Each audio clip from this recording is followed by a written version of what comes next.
and welcome to today's New York City Council hearing for the Committee on Contracts.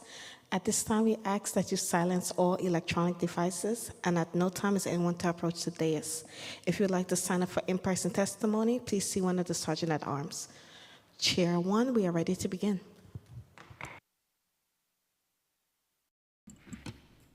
Good afternoon, and welcome to this hearing of New York City Council's Committee on Contracts. Today is Monday, June 23rd, 2025, the day before Election Day. My name is Julie Won, and I have the privilege of chairing this committee. I would like to thank the members of this committee for not coming today to today's hearing, and I would also like to thank the representatives of Mayor's Office of Contracts for not showing up today, and other stakeholders joining to testify. I'd like to note that we've been joined by council members, myself, and this hearing focuses on 3 critical pieces of legislation that will strengthen New York City's procurement system by enhancing transparency, accountability, and environmental responsibility across the city's $32.25 billion in annual contracting operations. As we've consistently highlighted, the city's procurement system continues to face significant challenges that undermine public trust and operational efficiency. Recent events, including the devastating 2024 NYCHA bribery scandal, where 70 NYCHA employees were charged in the largest single-day bribery takedown in DOJ history, have exposed fundamental weaknesses in our oversight and conflict prevention mechanisms. Corruption scandals like these underscore the urgent and ongoing need for reforms we are considering today. The data tells a troubling story. In fiscal year 2024, 80.65% of all procurement contracts were registered late, meaning contractors had begun work before the city finalized contracts or initiated payments. For human services contracts specifically, the situation is even worse, with over 90% registered retroactively. This forces nonprofit organizations and other contractors to rely on expensive loans and lines of credit while awaiting reimbursement, creating barriers to participation, and undermining service delivery to vulnerable New Yorkers. The bills before the committee today represent different approaches to addressing these systemic issues. Intro 479, which I am proud to sponsor, would require the establishment of standards and procedures to determine the existence of conflict of interest and other misconduct concerning city contracts. This legislation directly addresses the corruption vulnerabilities in the city's contracting system that cost taxpayers millions and undermine fair competition.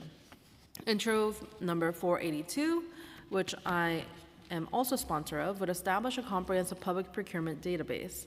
Currently, our transparency system contains critical gaps. Passport routinely experiences slowness and timeout issues, while other databases like Comptroller's Checkbook New York City provide fragments of contract information at best. This bill would create a single searchable database covering all stages of procurement process in order to improve transparency and ensure that the tax-paying public can see where the dollars are being spent and enable better vendor participation on our procurement process. Finally, Intro 741, sponsored by Councilmember Bottcher, would prohibit city agencies from procuring single-use plastic water containers.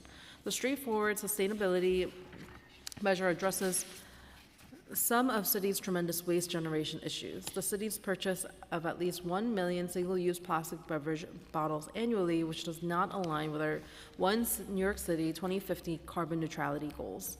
This bill would eliminate the option of single-use plastic bottles and bring us closer together for achieving those milestones. These reforms are not occurring in isolation. They build upon ongoing procurement reform efforts, including Speaker Adams' comprehensive procurement modernization agenda and the work of the Joint Task Force to get nonprofits paid on time. However, despite these initiatives, fundamental challenges persist. Despite improvements to systems like Passport in recent years, our procurement system remains deeply flawed as it is unnecessarily complex and still only offers a limited degree of transparency. Introductions 479 and 482 represent 2 essential components of comprehensive procurement modernization. Enhanced conflict identification procedures will help reduce the corruption that has plagued our system.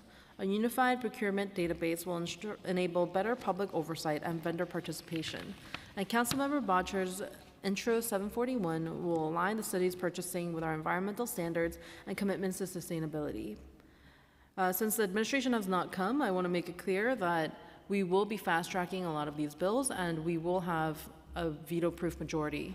If you are not going to be a good partner to us, then we have no reason to consider any of your concerns or whatever it may be, and we will push our bills through. So if that's how you guys want to negotiate, that is how we will negotiate. We want to thank our committee staff, Senior Counsel Alex Polinoff, Policy Analyst Alex Gablon, and Senior Financial Analyst Owen Katowski, as well as my Legislative Director Nelly Vera Martinez, and my Chief of Staff Nick Golota for their hard work in putting this hearing together. So, now that there's no, what do we do now? Okay, and now we are gonna adjourn because tomorrow is a very important day and we all gotta get to work. Okay, bye. And now this is officially adjourned.